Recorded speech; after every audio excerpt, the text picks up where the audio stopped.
this computer. Hi, Kerry. Hi, Chris. How are you? Good. We're going to talk about a couple of oils for manifesting, aren't we? Yes, we are. Full moon's a good time to manifest and release things. So we just wanted to share a few of our favorites with you.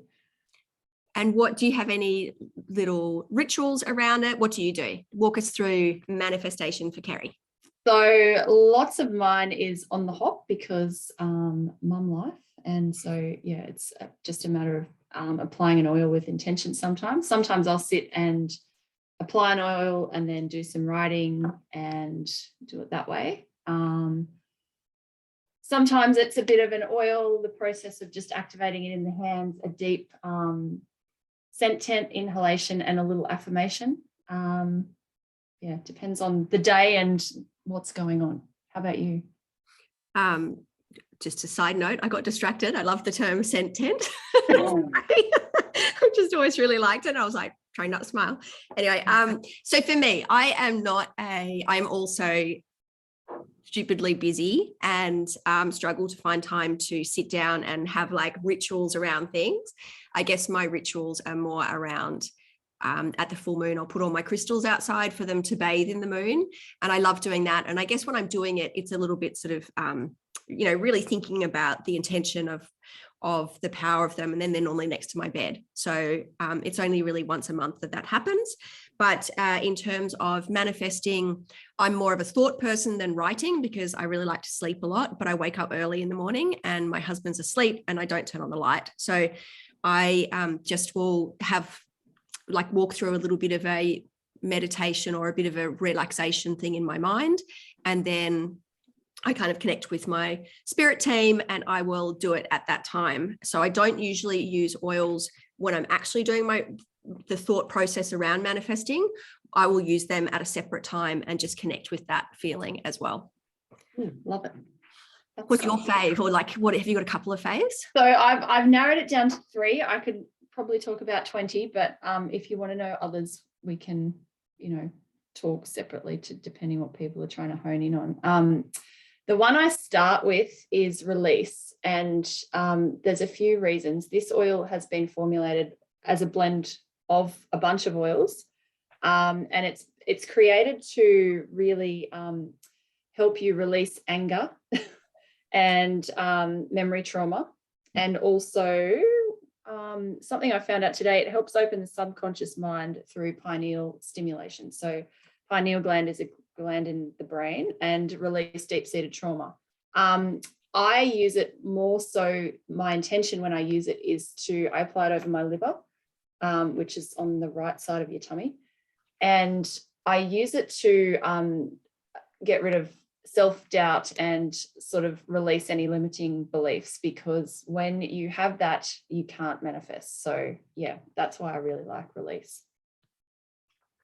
And would you follow that up with something? Yeah, so bang, or are they separate? Depends how much time I've got and what I'm doing. Sometimes I'll just apply release and bolt off to do the next thing. Sometimes I'll follow it up with the other 2 I shortlisted, one or the other, or sometimes both. One is abundance. Honestly, the stuff that happens when you use this oil just blows my mind. It's not probably my favorite smell. It's very earthy, which, some days I'm in the mood for, some days I'm not. Some people I know have used this as a deodorant, so they just put a drop under their armpits. You do you. But I use it with intention. I put it on my wrists. I'll do a scent tent and either a little abundance affirmation, all the Asians, or just, a quick talk to myself about, I am welcoming abundance into my life, or I am welcoming abundance in relation to whatever it might be at that time. And then the other one I love is believe. So I've grown a lot in self-confidence over the years, and I find this one helps if I derail. I use it as a perfume a lot just because I think, it's good to believe. It smells, I don't know what it's kind of fruity and light, I guess. Yeah, I don't know. I like it. Interestingly, I know, I don't think Ryan does. I think he mentioned he doesn't like it. So, you know, everyone's sniffer is different. But, and again, this one, I will put it on my wrists, on the back of my neck, as a perfume or as a, you know, a powerful elevator, I guess. Someone should learn how to turn off their notifications. Sorry, guys. It's my daughter talking to Shooter. Sorry. I was thinking when you said that, I actually find Believe quite foresty. When I smell it, I really think, not earthy like Abundance, but foresty, something tree. And I agree with that florally, fruity component as well. A hint of, citrus or fruit or something delicious. I like it too. So. And just saying that, you said when everybody's nose is different, but we've spoken before, you just told me something about lavender that was really cool. Yeah, well, it's also, I think, your mood and, you know, where you're at. We're ever changing beings, and sometimes something smells nice one day and doesn't the other.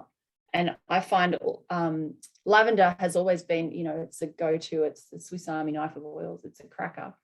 But I sniffed it about 3 weeks ago and I was like, no, not a fan. But then I've used it during this broth fast and I can't get enough. So go figure. But I find that with these blends as well. Sometimes when I apply them, I pick up a certain tone in the smell. Like today, it's almost citrusy and fruity. Sometimes it's different. And I find that another one I use a lot is Joy. And sometimes I really smell the floral scents in that and other times not. So, yeah. I find Joy very florally. Sorry, that's off tangent. I'll tell you about my kind of two go-tos. So you said that sometimes you find we said previously, a blend too much. I find if I'm thinking of intention setting or leaning on a growth, that sounds like I'm going to grow something bad, but like a growth mindset, I will tend to go more towards the blends. Just be careful what I'm manifesting here. And one of my go-tos is grounding. And then we've got this book, which is basically, it's like the Bible of essential oils. And so Kerry and I were having a bit of a chat before we came on, talking about which ones we loved. And then we looked them up and we're like, oh, that's funny. So about grounding, it says, this blend creates a feeling of solidarity and balance. It stabilizes and grounds us in order to cope constructively with reality. When we're hurting emotionally, we resort to avoidance. When this happens, it's easy to make poor choices that lead to unhealthy relationships and unwise business decisions. We seek to escape because we do not have anchoring or awareness to know how to deal with our emotions. Now, interestingly, I am an A-grade procrastinator, and I find grounding can really help me kind of settle so that I can get into something. So a little bit, in terms of that imposter syndrome or maybe not feeling ready to take that next step, but you kind of know you have to. I call that also like the puke zone, where you feel a little bit sick at it, but you're kind of excited too. And it's like, we just know that's the growth area, and it's also disgusting as well. So I love grounding for that. And then the other one that I absolutely love, and I love it so much that it's in my car. So I can't show you. It's blue though. It's called Sacred Mountain. And so Sacred Mountain, I really love putting on my lower abdomen. So I really find that you can't manifest, or for me personally, you can't really get into that growth mindset or look towards, oh no, Kerry's frozen. I don't know if you can hear me. I'm going to keep talking. Yeah, you're back. So that growth mindset, unless you are feeling grounded. So for me, being a little bit get stuck in my head, I really need to ground before I can imagine big things happening and getting excited. So Sacred Mountain, it says, mountain aromas instill strength, empowerment, grounding, and protection with the spiritual feeling of being in a sacred environment.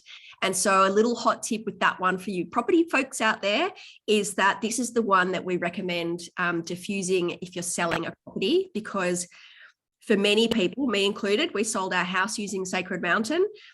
Is that when you diffuse it, it just really makes it feel like a home, warm, cozy environment, and it's just luscious. It's got spruce, ylang ylang, Idaho balsam fir, and cedar wood. So it's quite grounding, but also ylang ylang is really for emotional support and balancing male and female energies. So it's kind of and again, not everyone loves all smells, but it is sort of a one size fits all beauty. Nice.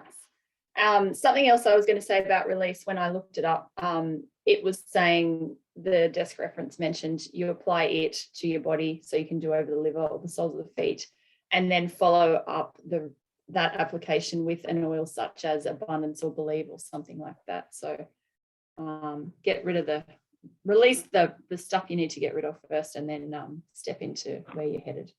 Can I ask you something? Have you ever done the thing where you put the oil on your palm and then do the three clockwise swirls to activate? Yeah. Or do you just do this one?